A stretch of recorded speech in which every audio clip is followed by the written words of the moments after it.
নমস্কার, দেখছেন talk to Bangla. আমি অভিষেক রয়েছে আপনাদের সাথে। এই মুহূর্তে যে খবর নিয়ে উপস্থিত হয়েছি, তানাশাহি নেহি চলেগি, এলওপি কো বলনে দো, গণতন্ত্রের উপর হামলা চলবে না, এই ধরনের স্লোগান উঠলো গতকাল যখন দেশের প্রধানমন্ত্রী রাজ্যসভায় দাঁড়িয়ে তার ভাষণ দিচ্ছেন, এবং সেই ভাষণের মধ্যে এই ধরনের স্লোগান উঠলো। এবং আপনারা সবচেয়ে গুরুত্বপূর্ণভাবে জানুন যে দেশের প্রধানমন্ত্রী কখনোই প্রতিরোধকে গ্রহণ করার মতন খুব একটা যে খুব বড় সড় মাপের একজন তেমন লিডার তেমন নয়। তিনি যখনই বক্তব্য রাখেন, টেলিপ্রম্পটার দেখে বক্তব্য রাখেন, জনসভা থেকে শুরু করে পার্টির বিভিন্ন কাজকর্মের জায়গায়, এবং সংসদে যখন বক্তব্য রাখেন তখন তিনি তার মতন 1 ঘন্টা ধীরে ধীরে থেমে থেমে তার মতন বক্তব্য রাখেন এবং কেউ তাকে ডিস্টার্ব করার থাকে না।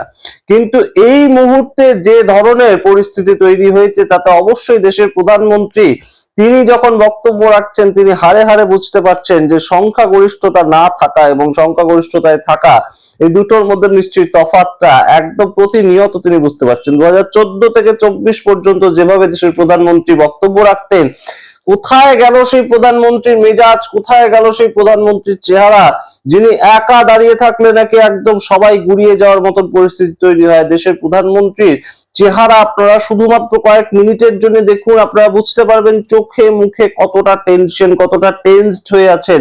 এবং তিনি উপরাষ্ট্রপতির দিকে তাকিয়ে তো কথা বলবেন, তিনি বারংবার কথা বলতে গিয়ে বিরোধীদের চিৎকার, বিরোধীদের স্লোগান, সেদিকে হাঁ করে তাকিয়ে আছেন এবং থেমে থেমে ঢোক গিলে গিলে কথা বলছেন। আপনারা আগে দেখুন সেই ক্লিপিংটা। এই ধরনের ক্লিপিং সাম্প্রতিক ইতিহাসে আমরা খুব একটা দেখতে পাইনি, কিন্তু গতকাল যেভাবে আমরা দেখতে পেয়েছি যে লোকসভার কথা টেনে এনেছিলেন মল্লিকার্জুন খার্গে, সেটা সম্বন্ধে আপনাদের আগেই ভিডিওতে জানিয়েছি। মল্লিকার্জুন খার্গে জানিয়েছেন যে লোকসভায় এলওপি কে বলতে দেওয়া হচ্ছে না, কিন্তু লোকসভার কথা যদি আমরা রাজ্যসভায় বলি তাহলে সেই ক্ষেত্রে কোনো মতেই কিন্তু এটা হতে পারে না যে লোকসভা চললো না, লোকসভায় এলওপি কথা বলতে পারলেন না, কিন্তু রাজ্যসভায় একদম দেশের প্রধানমন্ত্রী এলেন এবং তিনি তার মতন ভাষণ দিয়ে চলে গেলেন। এটা হতে পারে না। তার কারণ যে কোনো বিল যখন পাস হয় তখন প্রথমে লোকসভায় যায়, তারপরে রাজ্যসভায় আসে। তো সেইখানে আপনারা দেখুন দেশের প্রধানমন্ত্রীর অবস্থাটা পর আসছে এই বিস্তারিত ব্যাখ্যায়। राष्ट्रपति जी के अभिभाषण पर आभार व्यक्त करने के लिए This is not correct. Please take your seat. This is not correct. Please take your seat. No, no, no. Please take your seat. आप बैठिए प्लीज, आप बैठिए please. Prime minister is on his legs. Please आप बैठिए, please आप बैठिए।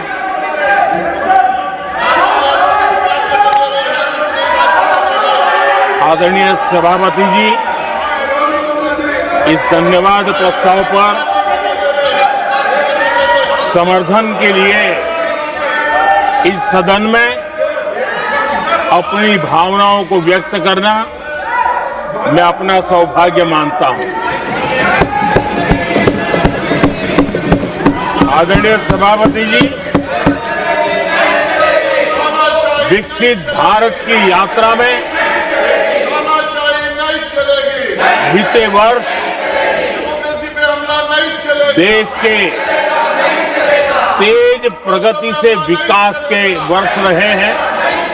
Nothing will go on record except Prime Minister's जीवन के हर क्षेत्र में, समाज के हर वर्ग को उनके जीवन में परिवर्तन का एक कालखंड रहा है। एक सही दिशा में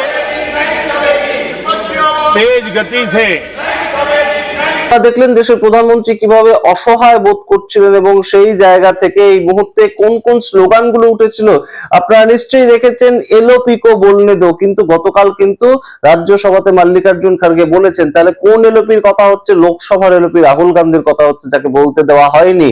তার পরবর্তীতে স্লোগান উঠেছিল তানাশাহি নেহি চলেগি, নেহি চলেগি।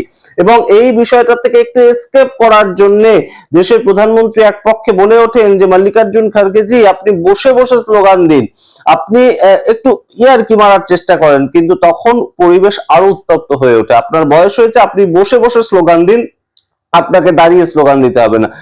मेरी एक प्रार्थना है, आदरणीय खड़गे जी की उम्र देखते हुए वो बैठ करके भी नारे बोल सकते हैं तो अच्छा होगा, ताकि उनको कष्ट न हो। पीछे नौजवान बहुत लोग हैं, तो खरगे जी को No. आप बैठते बैठते भी When you are speaking, they are listening. You are नारे listening. बोलने की अनुमति दे दीजिए।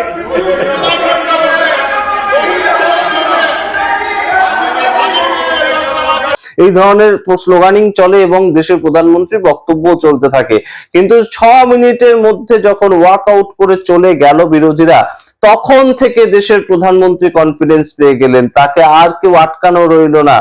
এই যে পরিস্থিতি, এই পরিস্থিতি কিন্তু অবশ্যই একটা দেখার মতন বিষয় ছিল। দেশের বিরোধীরা যখন স্লোগানিং করছেন, দেশের বিরোধীরা যখন একদম প্রোটেস্ট দেখাচ্ছেন, তখন দেশের প্রধানমন্ত্রী কিছু বলতে পারছেন না বা বলার মতন তার অবস্থা থাকছে না, কারণ এই ধরনের পরিস্থিতিতে তার বক্তব্য রাখার খুব একটা অভিজ্ঞতা নেই এবং তাকে আটকানোর মতন, তিনি 2000 সাল থেকে 2001 সাল থেকে হাউসে বসছেন, হাউসে বসার তার অভিজ্ঞতা রয়েছে। প্রথমে গুজরাটের যে বিধানসভা, সেখানে তিনি মুখ্যমন্ত্রী হিসেবে বসতেন, 2014 সাল পর্যন্ত তাই করেছেন। 2014 সাল থেকে দেশের প্রধানমন্ত্রী হিসেবে সংসদে এসেছেন তিনি এবং সংসদে এসে তিনি তার মতন বক্তব্য রাখেন। সুতরাং বিরোধীদের জায়গায় বসারও তার অভিজ্ঞতা নেই এবং তার সঙ্গে গুরুত্বপূর্ণ যেটা, যে কোনো মতেই তার এক বিরোধিতা করেছে একদম ফ্রন্ট থেকে। এইভাবে গতকাল যেভাবে 6টা মিনিটের জন্য তাকে এই বিরোধিতা সহ্য করতে হয়েছে, স্লোগানিং, প্রচন্ড স্লোগানিং এর মধ্যে। লোকসভা রাজ্যসভায় এমনিতেই কিছু শোনা যায় না, যারা রিপোর্টার থাকে তাদের থেকে আমরা বিভিন্ন সময় জানতে পারি যে কোনো মবেই লোকসভা রাজ্যসভায় এত চিৎকার চেঁচামেচি হয়, সেখানে এত ইকো হয়, জায়গাটা যেহেতু ফাঁকা সেহেতু এত ইকো হয়, সেখানে এমনিতেই সাধারণ মানুষ কিছুই শুনতে পাবে না, তাই জন্য হেডফোন ইউজ করা হয়।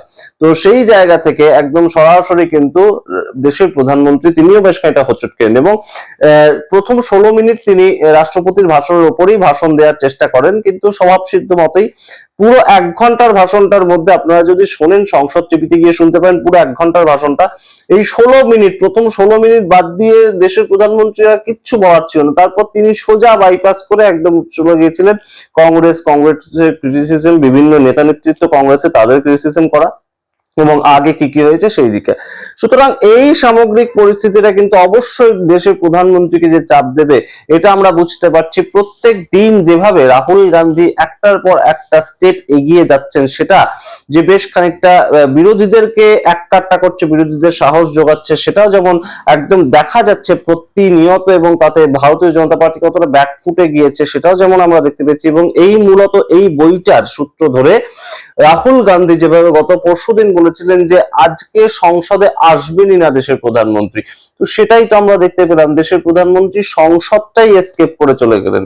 তো সেই জায়গাটা কিন্তু অবশ্যই তাৎপর্যপূর্ণ এই মুহূর্তে হয়ে উঠছে। আপনাদের সামনে রাখলাম পুরোটা, আপনারা দেখলেন দেশের প্রধানমন্ত্রীর চেহারা প্রতিনিয়ত কিভাবে টেন্সড হয়ে তিনি বক্তব্য রাখছিলেন, এবং অবশ্যই এই মুহূর্তে এটা কিন্তু চলবে এবং সংসদে প্রতিনিয়ত যা যা ঘটছে অবশ্যই দেখার জন্য ডক্টর বাংলা ইউটিউব চ্যানেলটিকে আপনারা সাবস্ক্রাইব করুন, ছড়িয়ে দিন, শেয়ার অবশ্যই ভিডিওগুলোকে করুন, না হলে আমাদের ভিডিও অনেক মানুষের কাছে ছড়িয়ে পড়বে না। তাই হোয়াটসঅ্যাপ স্ট্যাটাসে দিতে পারেন, আপনাদের গ্রুপে শেয়ার করতে পারেন, ফেসবুকে শেয়ার করতে পারেন, যে কোনো জায়গায় শেয়ার করতে পারেন, এবং অবশ্যই নিজেরা দেখার পর অবশ্যই ছড়িয়ে দিন এবং সাবস্ক্রাইব করতে ভুলবেন না টক টু বাংলা। ধন্যবাদ।